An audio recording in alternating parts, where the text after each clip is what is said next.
चलिए आगे बढ़ते हुए बात बांग्लादेश की, जहां पर हिंदू खतरे में है। इस्लामिक कट्टरपंथी सड़कों पर तांडव कर रहे हैं। उनके टारगेट पर हिंदू हैं। पिछले 24 घंटे में कट्टरपंथियों ने 3 बड़े हिंदू मंदिरों को फूंक दिया है। कट्टरपंथियों के निशाने पर इस्कॉन भी है। कैसे हालात वहां बने हुए हैं, रिपोर्ट में देखिए।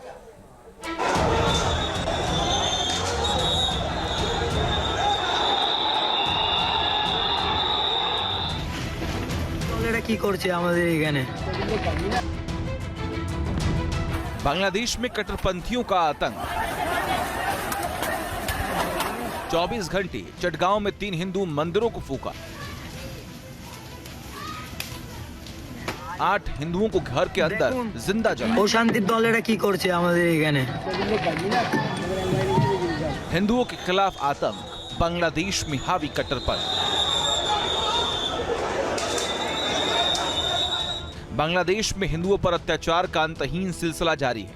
ना उनके घर सुरक्षित हैं, ना उनके मंदिर सुरक्षित हैं, ना उनकी संपत्ति सुरक्षित है और ना वो खुद सुरक्षित है। उन पर जुल्म इंतहा हो चुकी है। बांग्लादेशी इस्लामिक कट्टरपंथी उन पर कहर बरपा रहे हैं।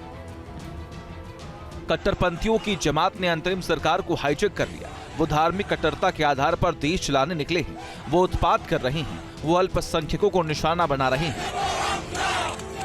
चटगांव में 24 घंटे में हिंदुओं के 3 पवित्र मंदिरों को फूंक दिया गया। इस्कॉन के महंत चिन्मय कृष्णदास की गिरफ्तारी के बाद से इस्कॉन को टारगेट किया जा रहा है। दुनिया को शांति का पाठ पढ़ाने वाली संस्था को आतंकी संगठन के तौर पर बताया जा रहा है और उसे बंद कराने के लिए सड़कों पर कट्टरपंथी उतरे हैं। बहुत दुखद है। अभी तक हम लोग 1 महीने से देख रहे थे कि वहाँ के जो इस्लामिस्ट लोग हैं वो लोग डिमांड कर रहे थे कि इस्कॉन को बैन किया जाए, इस्कॉन को टेररिस्ट ऑर्गेनाइजेशन घोषित कर दिया जाए। लेकिन एक अटॉर्नी जनरल के द्वारा दिया गया बयान और हाई कोर्ट ने कुछ स्टेटमेंट दिया है, तो ये और ज़्यादा विचलित करता है, दुखी करता है। एक्चुअली जिस तरह से जो षड्यंत्र चल रहा है बांग्लादेश में इस्कॉन को टेररिस्ट ऑर्गेनाइजेशन घोषित करने के लिए, तो हम लोग बहुत ही एक्चुअली सतर्क भी हैं और बहुत कंसर्न है हमारे वहाँ के भक्तों के प्रति, क्योंकि कुछ भी ये लोग बहाना बनाकर हमारे मंदिरों पर हमला किया जा सकता है, इस तरह की खबर है। इस्कॉन बांग्लादेश ने कल स्टेटमेंट भी जारी किया है जिसमें उन्होंने भी चिंता व्यक्त की है कि चिन्मय कृष्णदास ब्रह्मचारी की गिरफ्तारी ये दुखद है। बांग्लादेश में एक सोची समझी साजिश के तहत इस्कॉन को टारगेट किया जा रहा है। इससे जुड़े लोगों पर हमले किए जा रहे हैं। बांग्लादेश के शिवचर में एक इस्कॉन सेंटर को कट्टरपंथियों ने जबरन बंद करा दिया। इस काम में बांग्लादेशी सेना भी कट्टरपंथियों के साथ है।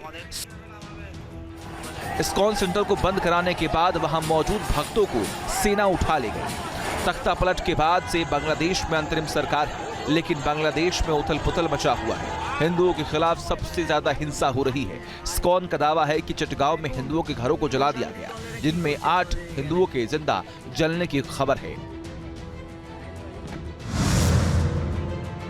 बांग्लादेशी पुलिस और बांग्लादेशी सेना हिंदुओं के साथ बर्बरता कर रही है। उन पर लाठी चार्ज कर रहे हैं। उन्हें घरों से उठाकर बुरी तरह से यातनाएं दे रही है। बांग्लादेश से जो वीडियो सामने आ रहे हैं वो बड़े भयानक हैं।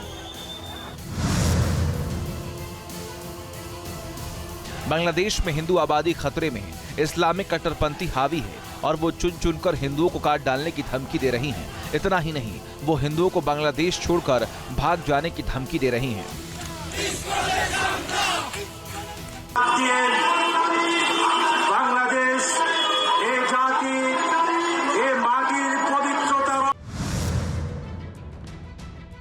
बांग्लादेश में कट्टरपंथियों की जमात के टारगेट पर हिंदू हैं। वो चुन कर उन्हें मारने की धमकी दे रही हैं, नारेबाजी कर रही हैं, बांग्लादेश को हिंदू विहीन करने की बात कह रही हैं।